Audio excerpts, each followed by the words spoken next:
so happy to present Scott Landfield to you. Scott has been with Tsunami Books for about 22 years, about as long as he's been planting trees. So trees and wisdom, that's what the seeds are that he grows. He also is with Tsunami Press, and we have a panel of readers that he will be segueing through. So without further ado, Scott, welcome to the front porch. Thank you. Thank you, Michaela. All right, let's hear it from Michaela here. There's so many people that run this fair. How many people working here? Let me see a show of hands of people who have got the tags, therefore can claim they're working. Bert, raise your hand. Oh, okay. Nice. Wow. Yep, Scott Landfield, 28 years at Tsunami Books. I got out of tree planting way back when and planted 2 million. The Tsunami Press is what we're here for today, which is a new press brought together by Tsunami Books in Eugene, Oregon. And our object is to publish people who we meet who come through the bookstore. And we began during the COVID with Kenn Babbs, who used to, how many people here have ever heard of Kenn Babbs? He'll be here, he's on his way, his wife is moving him into the shade somewhere. He's gonna finish up for us. He came in the bookstore and he's like, oh, the New York Press won't take my book, I'm too damn old. I said, well, let's do it. You know, so three of us together, we had somebody 43, somebody 66, and somebody 85. So it was an interesting triumvirate. We could triangulate almost any situation and worked through it, produced this book. And more recently, as you know, this thing has sold 7,000 hardcover copies, by the way. It's for sale over there. It's for sale throughout the fair, the book sale. Over here, the bookshop, next to this other palace, right next door.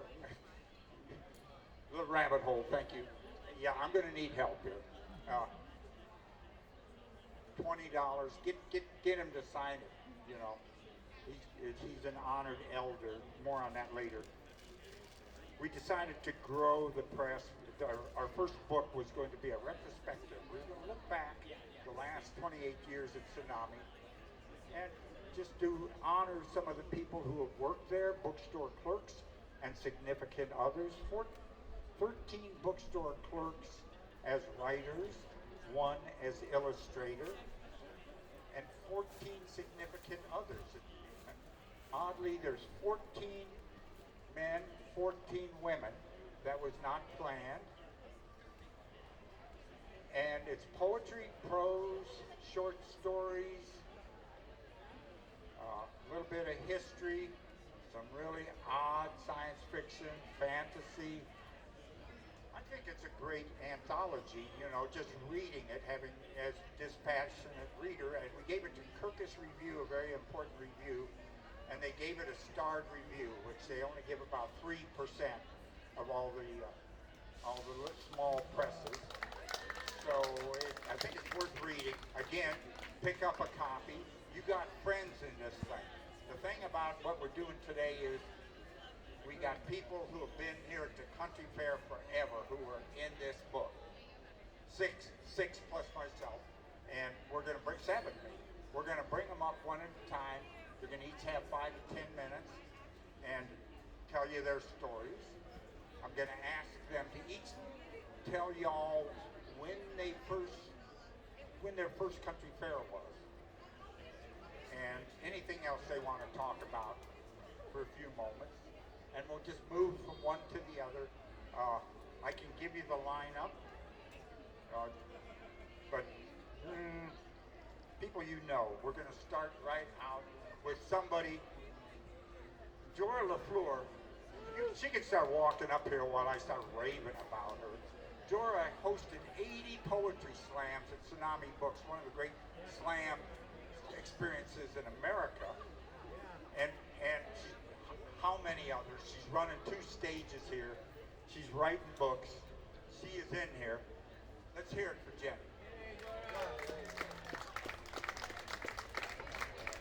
Thank you, Scott Landfield for keeping Tsunami Books going, one of our true treasures in Eugene, Oregon. Who's ever spent time at Tsunami Books?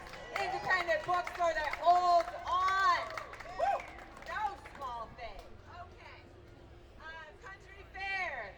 I don't remember how young I was the first time I was brought here by my father, who's out here somewhere this weekend, but I know the first time I camped, I was 14.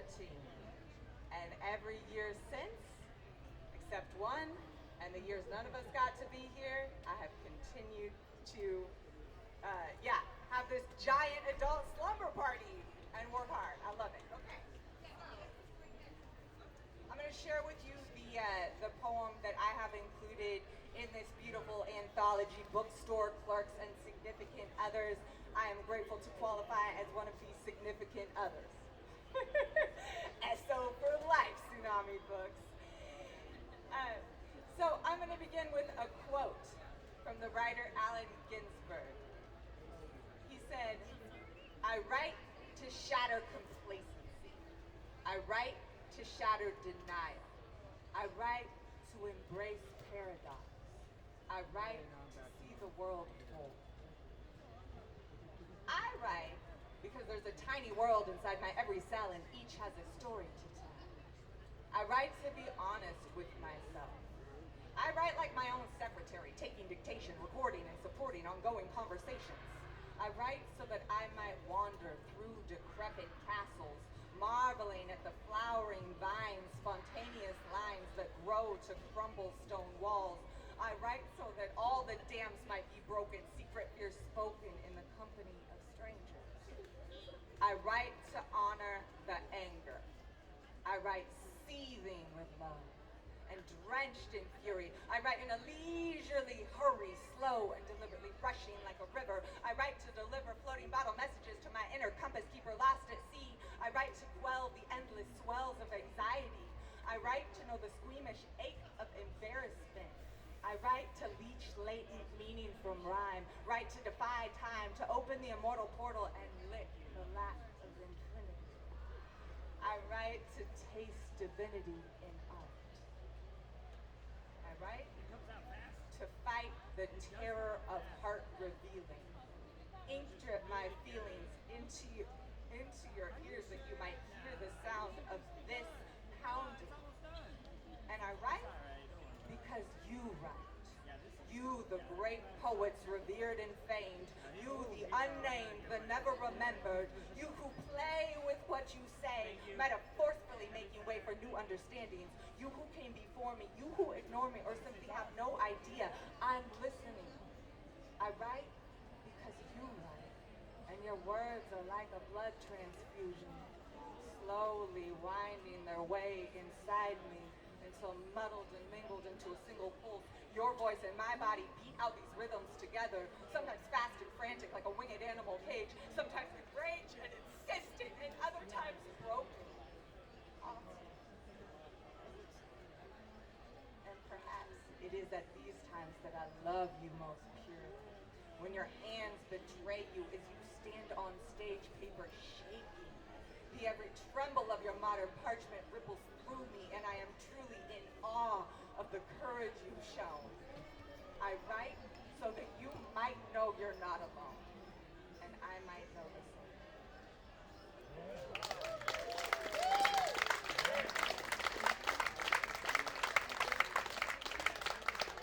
That is the poem that is in the anthology from me. I am so deeply grateful to Tsunami Books for being the place where I got to hold the Eugene Poetry Slam for over a decade with my venue partner, Scott Landfield. So that's my first order of gratitude. And the second is that Tsunami carries my books. Like many independent authors, that is the place that I can go and say, will you carry my books? They do. I've got two of them. I'm going to read you a short poem from the second one before I hand it over. So this book, I'm going to be on the author panel with Reggie Wants coming up next, so I will tell you about that if you stick around for that author panel. But I want to read you a short poem from this one. This book is called COVIDian Times in Place Shelter. You guys remember COVID?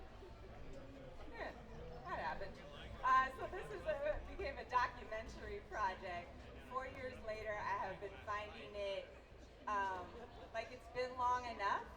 I've been doing some going back and appreciating where we're at now. Does anyone feel that? How are you guys doing? You gotta kind of be like, okay, that was probably pretty traumatic in a variety of different ways. Also, maybe things are here now. And I think sometimes when we go through a big thing, it's like there does, and things sort of re-stabilize-ish, then it's good to remember, like, why you're still carrying some of that. Novel Coronavirus, COVID-19. This poem was written April 19th, 2020, and it's called 19 Novel Thoughts. Also, you guys know what a hashtag is, right? Just clear that up. Hashtags officially should be used to help on social media and other interweb things to help you like locate categories, but many writers such as myself just immediately started using them ironically, which is no help at all to the algorithm, but I liked it. 19 novel thoughts. 1. I wonder if people will still want to go viral after this. Hashtag go viral or go home. 2. How much does a bidet cost? Are bargain bidets a thing? Hashtag cheap seats. 3. What if I forget how to kiss? Hashtag tongue in cheek. I was very alone at the time. Like many people, I was sheltering on my island of solitude. It was the most alone I'd ever been. Preamble. 4. Damn it, I should have paid more attention when my friend's 12-year-old daughter explained TikTok to me last year. Hashtag survival skills. 5. What kind of marketing meetings are the Corona beer people having right now? Hashtag I'd pay to watch. 6. Is my leg hair growing in substantially thicker than it used to be? Hashtag into the woods. 7. Why don't I have any Zoom stock in my portfolio? Hashtag my portfolio is a binder of poems. 8. I should really have a subsistence garden. A garden that grows coffee and chocolate. Hashtag back to the land. 9. Well, being a talker is finally paying off. Hashtag talk is the new touch. 10. Why do I only own 2 pairs of pajama pants? Hashtag office attire. 11. I wish I had a new iPhone and a hot air balloon. Hashtag social distancing. 12. I might have a tiny orgasm the next time I get to hug someone. Hashtag awkward apologies in advance. 13. I used to be really good at folding cootie catchers. Hashtag relevant. 14. Maybe a stray cat will just magically show up on my doorstep and want to be my friend. One of those cool kind of cats that are more like dogs. Hashtag dog cat. 15. I should find an app that reminds me to shower. Hashtag for streaming. 16. If I don't watch Tiger King, can I even still be part of the cultural conversation? Hashtag I'm finally watching Community. 17. I sure hope my zebra puppet finds its own voice soon. Hashtag it got weird. 18. If I do forget how to kiss, I bet someone will teach me. Hashtag hey there. 19. When this is all over, I really need to get in some quality alone time. Hashtag self-care for what you wish for. Thank you so much. So I will have this book available back there and a whole bunch of free stickers for you. Scott, I love you. Thank you so much for having me.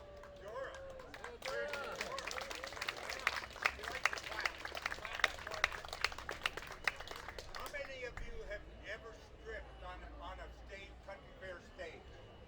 Show of hands. All right, there's a couple over here. How many of you have ever rolled in the dirt here at the country fair? Show of hands. Well, anyway. Tsunami Press shirt on. Last year's country fair poster goes on. And this is by way of introducing my good friend and co-worker Emily Poole, who has this year's poster, and her dad Steve's going to bring it up and display it. And she did this illustration. It's called Cabin Roost. It was a college project. We loved it. She didn't, but it became the cover of our book. She's going to talk about something. Let's hear it for Emily Poole.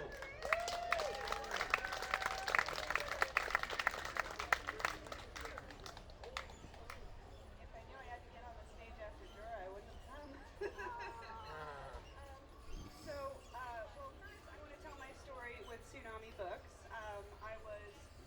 art school, thinking about moving to Eugene, and since I was fresh out of art school, I was looking for a retail job. And I called up Tsunami Books and said, hey, are you hiring? And Scott said, well, do you have any experience? And I said, actually, I have 5 years of bookstore experience. And he said, all right, you're hired. Let me know when you get to Eugene, and we'll get you trained. So 8 years ago was when I started there, and he funded my first run of greeting cards to get off the ground as an artist, and let me paint my murals all over the store and fill the store with my artwork. And Scott was the one who turned me on to the Oregon Country Fair, and now this year is my 3rd year being the poster artist and doing the artwork for the event. So we have the original artwork here, so if anyone wants to come by and check it out, my dad's going to be, I guess, wandering around with it. And then, as far as the cover artwork for the book, this was a college assignment, and it was purely an assignment to put a lot of animals in a room and make it look spatially accurate. So there wasn't really any meaning to it, but I think the greatest thing about it is that it's actually found meaning for people. It hangs at Tsunami, and every day people come in and they see a meaning in it that never would have occurred to me, and they tell me about all the things that it makes me feel and how much they love it. So it's kind of been really great to see this painting that I didn't have an inspiration for particularly start resonating with people based on what it was reflecting to them. So I think that's all I've got for you.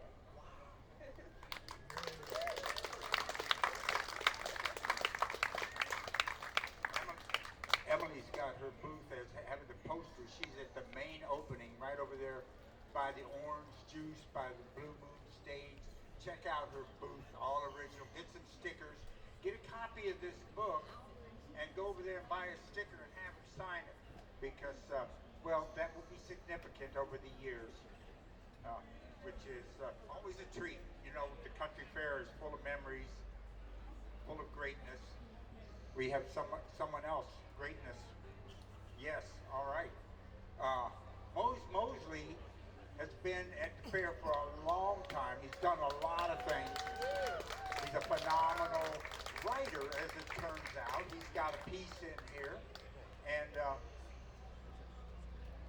he's got a book coming out, too, don't you? Come on up here, Mose. Let's hear it.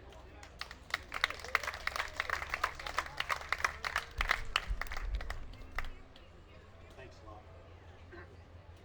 I think that every small story comes from a much larger story, and the piece that I have in here comes from a long work in progress that is more emphasis on the work and less emphasis on the progress. It's a pretty long piece. I'm going to read just a couple of pieces from it, and part of it takes place at the Country Fair, where I first arrived in 1978, and was part of the community village, part of the anti-nuke movement at the Trojan Decommissioning Alliance. And from there I went on to work in vaudeville and to manage the Stage Left and the Midnight Show, and the rest is being an elder. Flock of birds. Kenn Babbs told us,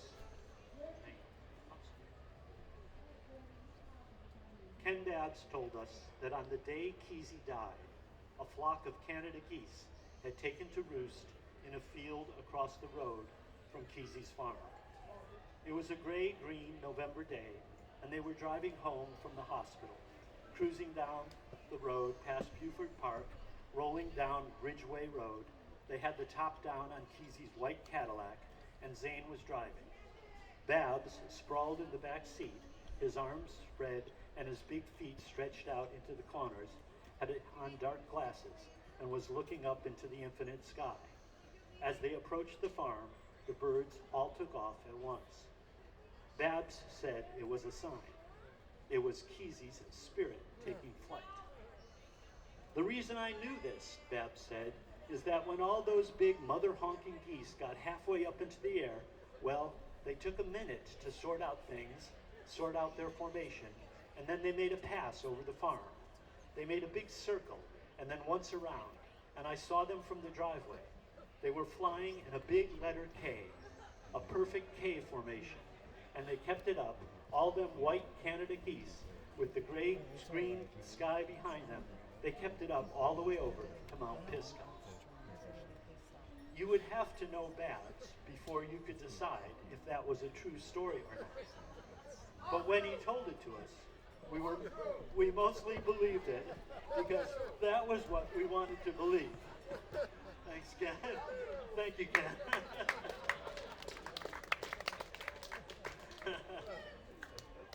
You would have to know Babbs before you could decide if that was a true story or not. But when he told it to us, we mostly believed it because that was what we wanted to believe. It was, after all, a memorial service. Memorial services are filled with suspended disbelief. It's the best time to clean up everyone's memory. Send off the deceased with some good, positive vibes, just in case they come back to haunt you later. While Babbs was speaking, I was sitting in the balcony, up in the dark.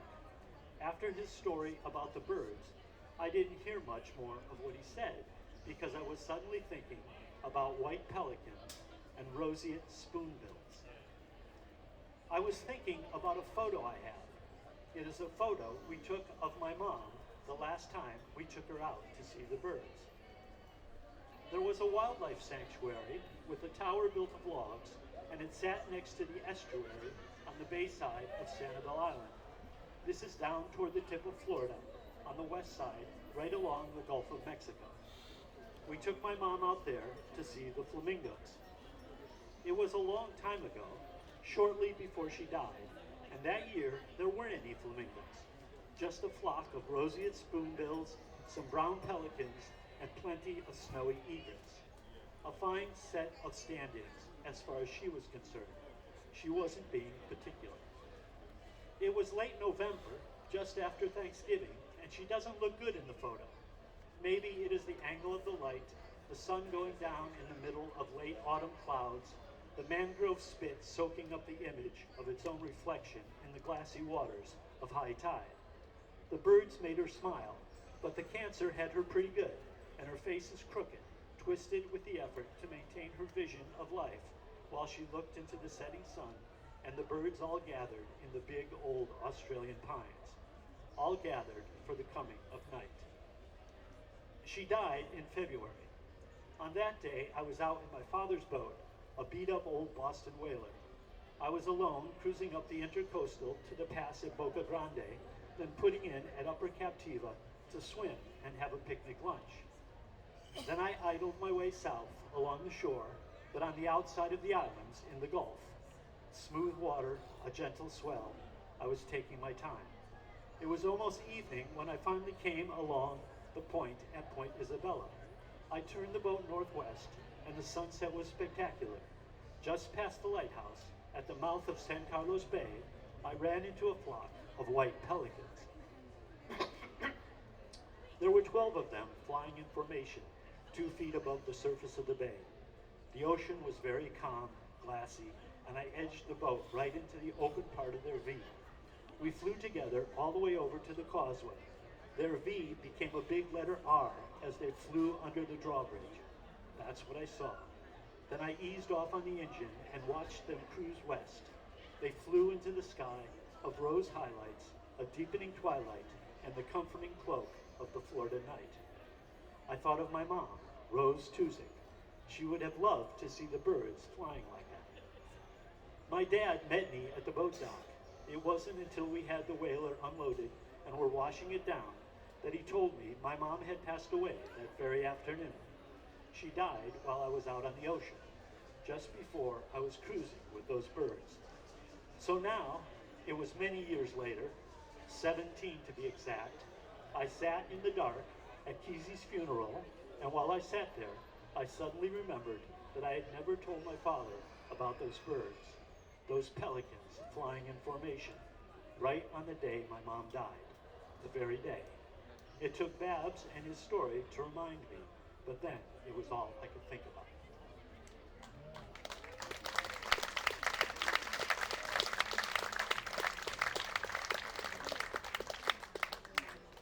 It was a dark Saturday night in July. There are several thousand hippies sitting in the woods in front of the main stage at the Oregon Country Fair. I am in charge of putting on this thing we call the Midnight Show. Keezy is going to do a 5-minute cameo appearance with his grandson in tow. It is a dark Saturday night. We have a short conversation before he goes on. I don't remember what we talked about, just that I tell him I will give him a 5-minute warning before it's time for him to go on stage. He is going to make a rabbit disappear from a magic box and show his grandson how to do it right there in front of everyone. A perfectly orchestrated moment of grace. The wizard at the apex of his abilities. He seems a little nervous, and when he steps into the lights, there is applause, a feeling of excitement and anticipation. A big, beautiful, multicolored, emotional wave comes up from the audience and wafts toward the stage. People are primed to love him, Keezy being Keezy. He leans into the microphone with a bemused look. I said I wasn't going to say anything tonight, so I won't. But, pause, laughter from the crowd, but I can't help but remember certain things. Stage lights brighten the forest night, shine in his eyes. His grandson stands next to him, patient, holding a cardboard box with a bunny inside. A chill in the night, hardly a breath of breeze. Keezy wearing a white jumpsuit spattered with day-glow paint and a 15-gallon white cowboy hat. One of those first fairs, well, they called it something else back then, something different. But I remember the Free Souls motorcycle gang was doing the security. They had these big inner tubes wrapped around their waists. Keezy is smiling, looking into the distance. They wandered through the forest, he says, these big guys with all the tattoos and beards and long greasy hair. They had hoses that were connected to the inner tubes. It turned out the inner tubes were filled with nitrous. They'd take a suck on the hose and get high. They wandered the fair, and when they fell down in the forest, they'd go bump and bounce back up. They'd take another draw and bump and bounce back up. They did a pretty damn good job of security. Laughter rolls through the audience. Keezy blinks his eyes. It all happens too fast, the past moving too quickly into the future. He wants it to slow down. A second more, and he finds himself talking again, rambling. After a few sentences, he stops himself. I have just one bit of magic for you tonight, and then we are not going to say a word. At center stage, there is a stool. Keezy places a wooden box on it. Its sides painted blue and red with mystical characters inscribed in gold lettering. His hands are shaking slightly as he unclips the latch and opens the lid of the box. He motions his grandson over. He carefully unfolds the flaps of the cardboard box, reaches in, and gently cradles a white rabbit in his hands. He holds it up to show everyone. From the audience, someone shouts, "We love you, Ken!" With a slight smile on his face, he takes the white rabbit and puts it in the wooden box. He uses 2 fingers to push the rabbit's ears down, and then with his other hand closes the lid and latches it. No words. He steps over to his grandson, and with his hands on the child's shoulders, he moves the boy to stand directly behind the stool. Then, carefully, he begins to disassemble the box. He hands the pieces to his grandson. First the top, and then the sides. The boy holds them against his chest. In a moment, there is nothing left but the bottom of the box. He grasps it in his left hand and tosses it up into the night air and catches it with his other hand. There is laughter and applause. Keezy whispers something to his grandson. They both take a slight bow. As they walk off stage, Keezy touches his hat to the audience. A cowboy farewell. From out in the audience, someone shouts, "Bring back the bunny!" Applause. "Is the bunny okay?" Laughter. Backstage, Keezy, walking past me, says, "Now that is funny." It was a moment you had to love. He touched something universal, some weird transcendence. You could hear it in his voice, a raspy quietness, an earnest appeal to kindness, a joke without a punchline that still made you smile. He actually made a great wizard, a kind and gentle one. The kindness was what set him apart. That was his greatness. The rest of it was all just bullshit.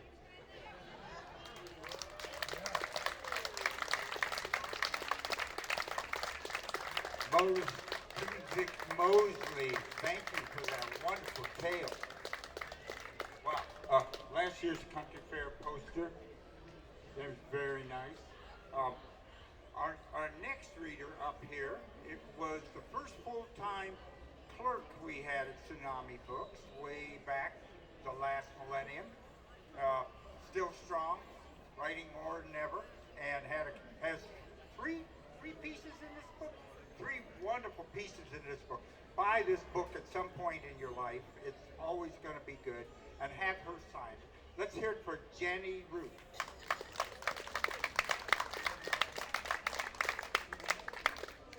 Thank you, Scott. Thank you. My first fair? Well, for the day, it was 1988. Then I snuck in for a few years. And then I got official in 1992. So, been out here for a while. Hey everybody, it's great to see you. Thanks for being here. How about Mose and those stories? Oh my gosh, they're perfect, right? Scott's not kidding. The anthology is really, really high quality work. I feel so fortunate to be included in it, and I highly recommend it to you all. I will read one of the poems. The others are something else, not for today. So I'll start off with this first poem that's included, and it's a riff on my last name, which, as he said, is Root. So here we go. This poem is called Renascent. Kind of think reborn.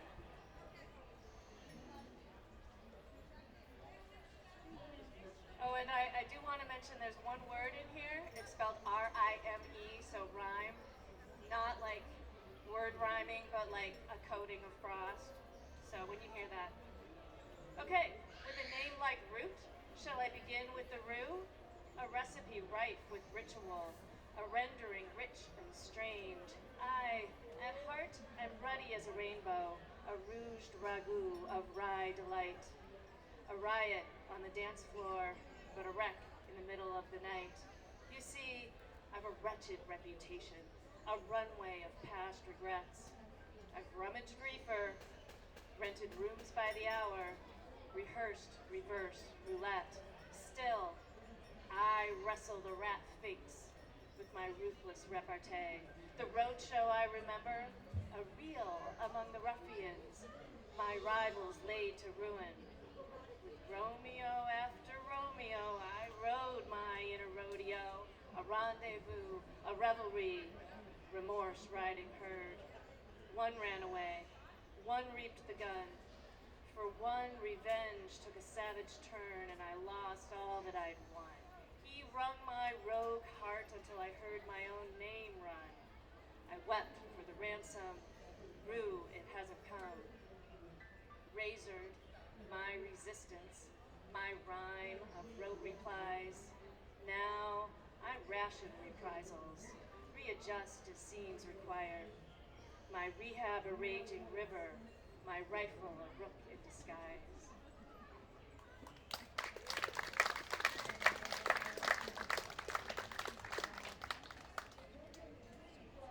So I thought I'd read a few of mine and a couple of other people's poems. I'll announce those. They're really special, and that's why I wanted to share them. I'll go on with this one of mine. This is called Unfazed at the Without Cafe. Untethered and unsaved, unsteady and undone, unanswered and unheard, unmoored and wanting more, unhinged and unveiled, unedited and uncut, uncensored and unpacked, uncorked and unstrung, untapped, unorthodox and unusual, unencumbered and unflappable, unimpeachable and unabashed, unsurpassed. Unless and until unforgivable, unforgettable, undaunted and unconcerned, unswerving and undeterred, untamable and unscathed, unmasked and unafraid. Now I gotta mention, I wrote that several years before COVID, so when I wrote Unmasked, I was not thinking about what we've all been living through. So it kind of is interesting that phrase, when I reread this poem, I was like, oh, interesting. So, maybe only to me.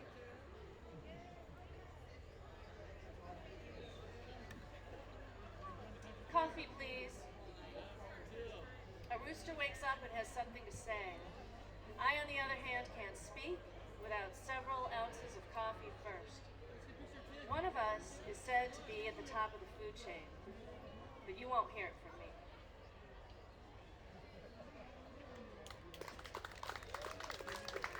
So, do you all know Wendell Berry, the poet, the essayist? So one of my longtime favorite poems of his is called Manifesto, the Mad Farmer Liberation Front. And I just wanted to read that to you today, so here we are, right? Manifesto, the Mad Farmer Liberation Front. Love the quick profit, the annual raise, vacation with pay. Want more of everything ready-made. Be afraid to know your neighbors and to die. You will have a window in your head. Not even your future will be a mystery anymore. Your mind will be punched in a card and shut away in a little drawer. When they want you to buy something, they will call you. When they want you to die for profit, they will let you know. So friends, every day do something that won't compute. Love the Lord. Love the world. Work for nothing.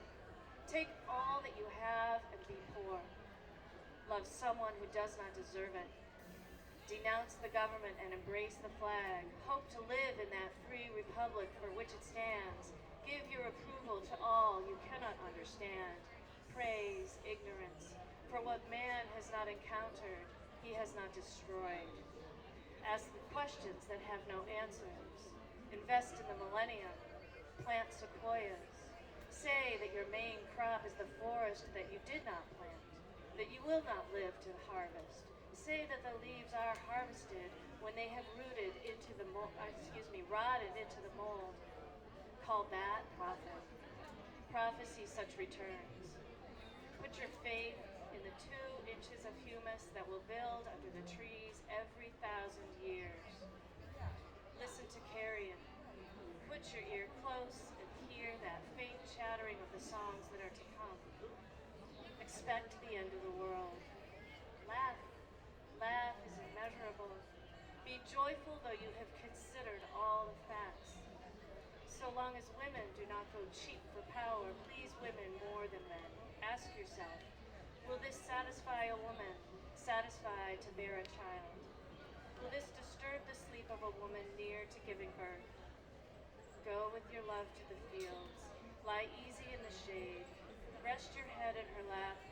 Swear allegiance to what is nighest your thoughts. As soon as the generals and the politicos can predict the motions of your mind, lose it.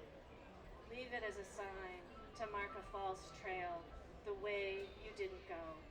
Be like the fox who makes more tracks than necessary, some in the wrong direction. Practice resurrection.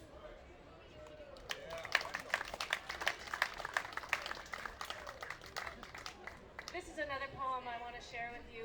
The poet is Maggie Smith. This went viral a few years ago, rightfully so, and I just love this poem, and I think it speaks. Good bones. Life is short, though I keep this from my children. Life is short, and I've shortened mine in 1,000 delicious, ill-advised ways. 1,000 deliciously ill-advised ways that I'll keep from my children. The world is at least 50% terrible, and that's a conservative estimate, though I keep this from my children. For every bird there is a stone thrown at a bird. For every loved child, a child broken, bagged, sunk in a lake. Life is short, and the world is at least half terrible. And for every kind stranger there is one who would break you, though I keep this from my children. I am trying to sell them the world. Any decent realtor walking you through a real shithole chirps on about good bones. This place could be beautiful, right? You could make this place beautiful. Thank you, and I will finish up. I have one last poem. This one's mine. In case of emergency, break. In case of emergency, break the fourth wall. You have our attention. In case of emergency, break out and run for your life. In case of emergency, break the line. In case of emergency, break for unicorns, for they are your angels. In case of emergency, brakes aren't enough. In case of emergency, break balls. Show them your incomparable charm. Yes, you contain multitudes. In case of emergency, break the damn glass. Shatter the illusion. You're invulnerable and everything is fine. This is an emergency. Please don't break. Thank you.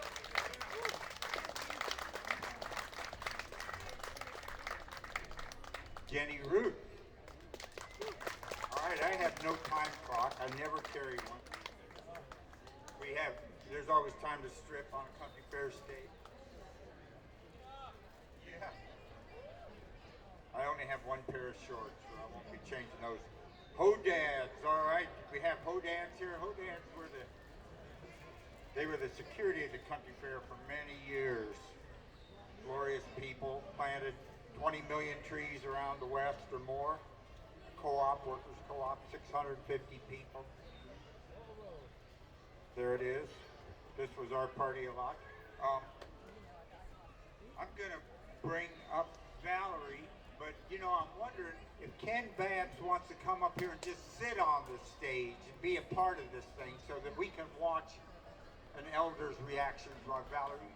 Ken, would you like to come up and have a seat? That way you'll at least be up here. Let's get that. You can sit right here.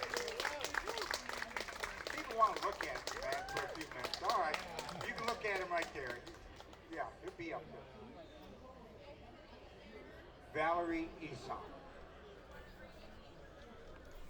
Hi, I'm Valerie Isan. I've been on the Vegmanic crew for about a decade. So my first fair camping was maybe 2013. So been around a little bit. And I'm in the anthology. I wrote an essay called Eye Contact.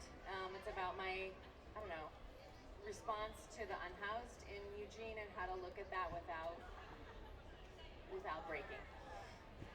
But I'm going to read from my memoir instead today, a real short thing I thought maybe you guys could relate to. It's called the Cuthbert Acid Trip. Thought it was a good place to air this. I should say that this memoir, this book is called You Can't Dance a Lie, and I do have it for sale along with a novel in the back. Sharing an acid trip is personal on many levels, especially one with some distance behind it.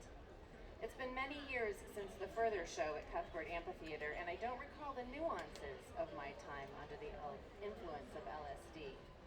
What I can tell you is that it changed me, helped me to move from one stuck area to a more expansive place.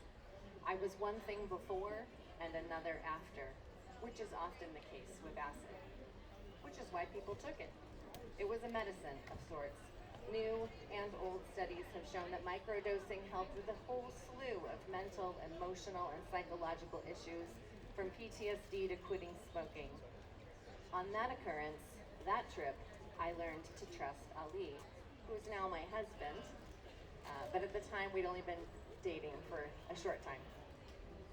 Not that I didn't trust him before, but our relationship, in my mind anyway, went to a new level of trust.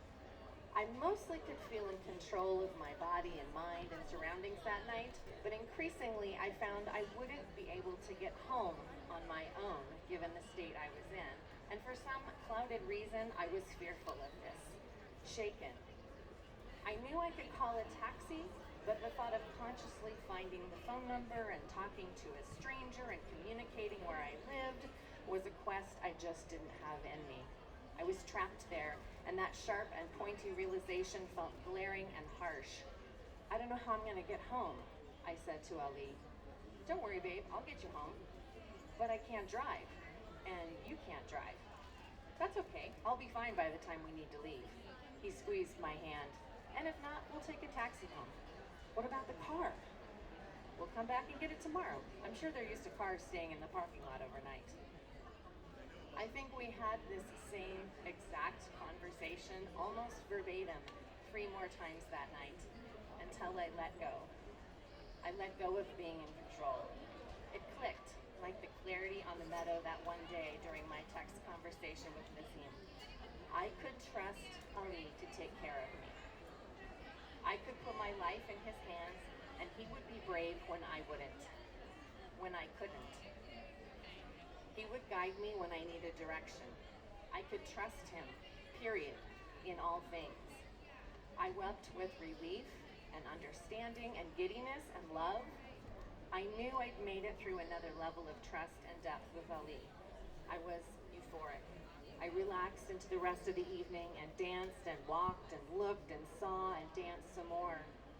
Before that night, I felt confident that I'd gotten truth down. Honesty with myself was easier and easier, but sometimes it seemed to come out defensive. Here, my truth. Take it if you can stand it. Are you strong enough? And after Cuthbert, I could soften into that trust, knowing Ali would be gentle with my truth and honor it.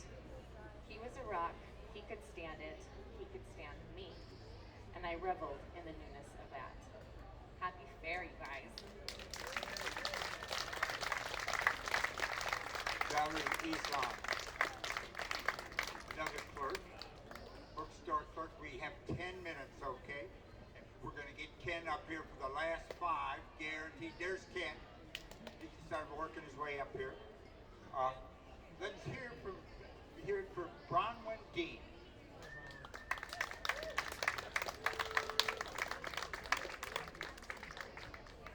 Hi everyone, I am honored to be here today with Tsunami Press. As a younger reader and deadhead, it was the holy grail to make it to Oregon Country Fair. My first was early 2000s, and all my kiddos came here when they were little. So let alone sharing a stage here with Babbs and other luminaries. My story began on the East Coast with a dad who packed us up every summer on a new, carefully planned national parks tour. I learned to follow a map, read a compass, fold a tent meticulously, and to look forward to what was around the next bend. I started documenting my journeys early on. I recall one trip taking us painfully close to that California border and not getting to go to the perceived golden land. I sulked as only teenagers can. I was certain my life depended on it, and I vowed I'd be back. My mother blames my moving across the country later on to that fateful error. I am of Irish heritage, blessed with a distinct body type built to survive a harsh Irish winter. I also come with a deep-seated longing, the ability to deal with tragedy on a daily basis, and a gift for turning language into a new thing. I believe in the whispers of our ancestors urging, go west, seek another life. When I found Detour in my later teens, it spoke to my wanderlust and survival skills my army dad imparted on me, whether I wanted them or not. As a sheltered kid, it never dawned on me I would run into trouble on the road, and I certainly didn't have a game plan if it did. Trouble found me and fueled my resilience. When cops asked what's your name, I told them the truth, figuring they probably wouldn't believe me anyway when I said Bronwyn. The East Coast suddenly didn't seem big enough. There was a lack of truly wild places. The infamous electric Kool-Aid acid test beaconed like a technicolor lighthouse. Beatniks, bums, spades, dope, damn it, I'm in. An echo of those ancestral whispers. Go west, seek adventure. My quest landed me in the heart of weed country, Humboldt County, California. I was inducted into the thriving counterculture of the Lost Coast in my impressionable early 20s. The lure of big money, well, at that time, came in second to the thrill of getting away with something. Of course, this didn't go as planned. It's a heady blend of narcissism and paranoia that comes from living outside of the law, but it was always about freedom and the pathway it is forged from deep in the bowels of the American dream. I grew a family alongside a crop, and they indicated a need for a better way to live. Feeling lost after my fairy tale turned to a B-grade horror movie, I headed to Oregon, searching. Native author Robin Kimmerer wrote, "The land knows you, even when you are lost." Oregon welcomed us. It's as if the land knew I would make it there eventually, and offered up a sigh of relief when it did. There is a story here, and there is medicine. The land has memories it wants to share. This land has feelings. It is written in the stars and the lilies that come back when the wild gets itself back. When a woman gets herself back, as exhilarated as anyone who has seen a great battle and taken part in defending something. The wilds here provided infinite, and as long as there is infinite, I too can believe in possibility. We are points on a colossal mycelium, like muscle memory. When you come home, there are turnings of gears, signaling massive rumblings across the land. The Morse code the ones before developed to turn us on when the right time came. The murmur bubbles up from the ground. There is nothing to be afraid of. We've rehearsed this. It's all from time before memory. Welcome home. I call Oregon my home now when people ask me where I'm from. I never felt the land welcome me any time I returned east for a visit.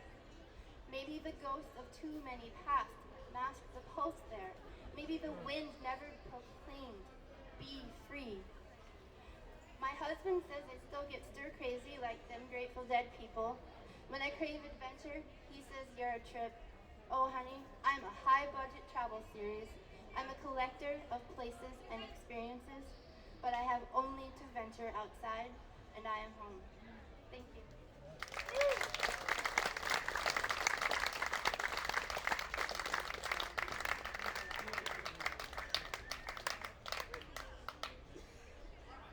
What a well-dressed, people are so well-dressed here at the Country Fair. Let's bring Kenn Babbs on up here.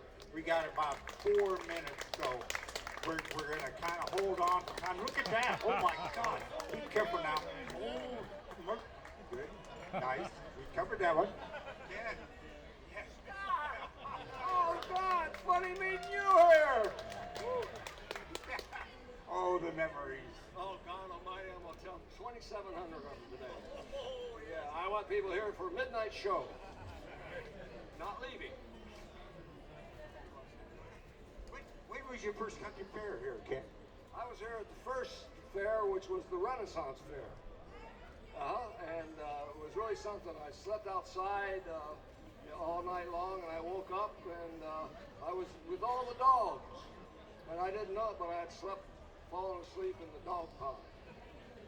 So I put my little dog chain on with my, what they call it, dog license, and got into the fair free. Get the dogs. Still getting in free. No, I can't get down on my hands and knees and crawl in like that anymore. Ken, I don't mean to embarrass you, but how old are you? Old enough to know better. Well, I don't give a shit. I'm 88, so what? I'm shooting for 100. Oh, 3 digits on my gray hair. Thanks, Tom. The 3 will be the dumbbell. No, it's something else. Anything else? It's just been a pleasure getting to know Ken, working with this book together. I met Ken right before Ken Kesey died, and we've had a great friendship. I always look forward. He comes by for books.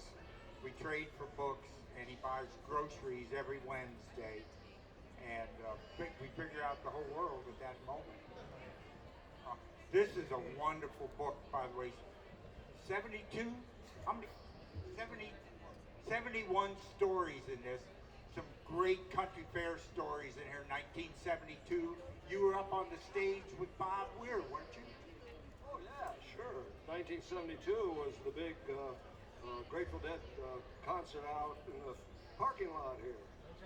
Springfield Creamery put it on, raising money because they were needing money and about afraid they're going to have to close, so they got the Grateful Dead to come up and do a concert. And that was really fun. I was the MC for that. But the really star of the show was the weather. It got up to like 107 degrees out there, and the stage was facing the western sun. So as the sun was descending and the band was playing, their instruments were all going out of tune, and the drum heads were all getting all loose and everything, and they're all out of tune. So they went into this song called Dark Star, and they played it until the sun went down, and it's the most fantastic song I've ever heard in my life, with those guitars out of tune and their voices warbling and everything. And in Grateful Dead world, with huge fan, at that time it wasn't like that. I never would have imagined those guys that were pals of mine doing stuff like that. Whatever it become the phenomenon they became, but rightly so. They deserve it. And Bob Weir continues the thing now, and he's starring now in Las Vegas in the Sphere, which I hear is the place to go near, but not me. Okay. Well, thank you, Scott. All these writers are going to be over here signing books. Ken's going to be signing books. There's a great author forum coming up here that Michaela is going to lead us into. Thank you, folks. Thank you all for being here. I'd read you the story, but it's upside down. Well, maybe you can read it to us over at the front porch. Instead of the front porch stage. Go for it. A little bit, yeah. Because we have that author panel coming up that he just told us about. No, just give it a break. Yeah, we should just finish wrap it up right now. Oh, but we're already at time. What's that? He's not done, so what do I do? They're trying to get me out of here, but I'm not leaving until I read this thing. What do you think? Can we stay 2 minutes? Okay, 2 minutes. I'm going to go tell all these other authors, though. They're going to cry. 3 minutes. So this is a story about Ken Kesey. How can we not hear this? Go ahead. A jaybird was yakketing in the branches of an old oak tree. The late afternoon sun sent a beam through the tree and lit up the deck on the back of the house. Centered in the light, a singularly looking man stood erect, balanced, hands at his side, a slight smile on his lips, his balding head a golden dome. His glinting blue eyes drew me to him like a beacon. We sized one another up. The guy didn't slouch.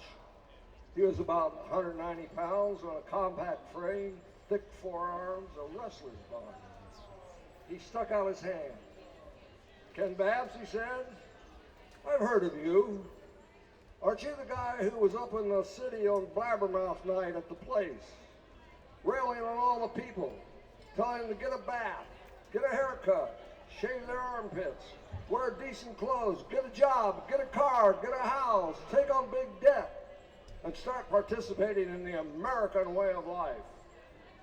He said, what? I said, oh, come on, I was just kidding.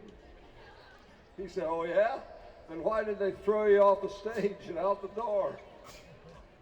They didn't dig satire, I said. I've heard of you too. You're the guy who's already written a novel called Zoo before the writing classes even started. All about the downbeats on Grant Street who don't give a shit about making as much money as you can and having your lives burdened with debt and with a lot of material goods. Instead, they share food and shelter. They don't participate in wars. They believe in the pursuit of happiness as an inalienable right to develop the arts. They take care of each other, grow crops, and even smoke crops. He shook his head. I don't care. That book, Zoo, I wrote is over and done with, and I don't ever want it published. I said, well, you seem to have a handle on this book thing. Yeah, he said, it's a culmination of the circumstances that started with my birth. I was a depression baby, born in the Dust Bowl of Colorado. The dust was everywhere, even in the hospital room where my birth had dragged out way too long. Forceps, the doctor ordered. No, no, doctor, not the forceps, the nurses cried. Yes, time is of the essence. He checked his watch.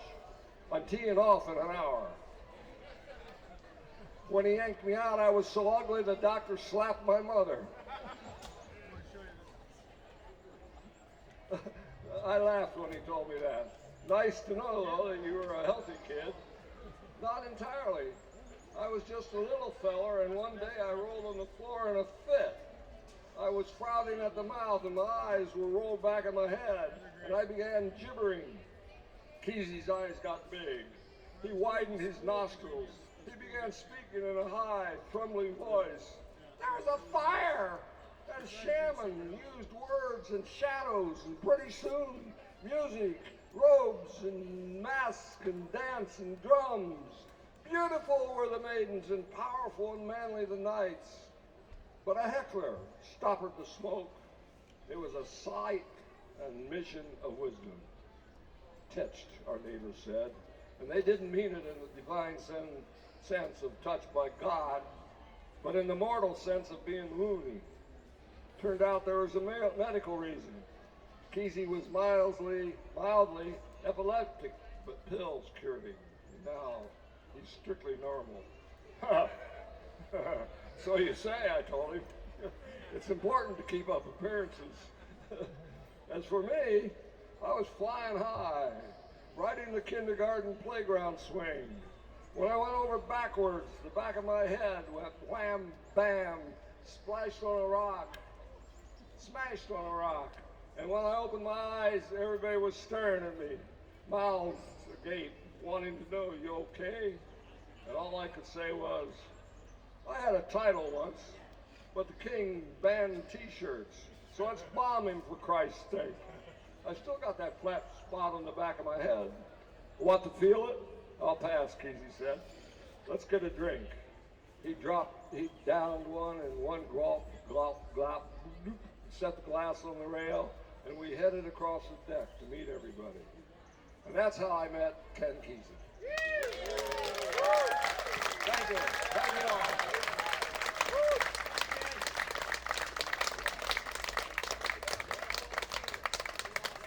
Let's hear it for Tsunami Press.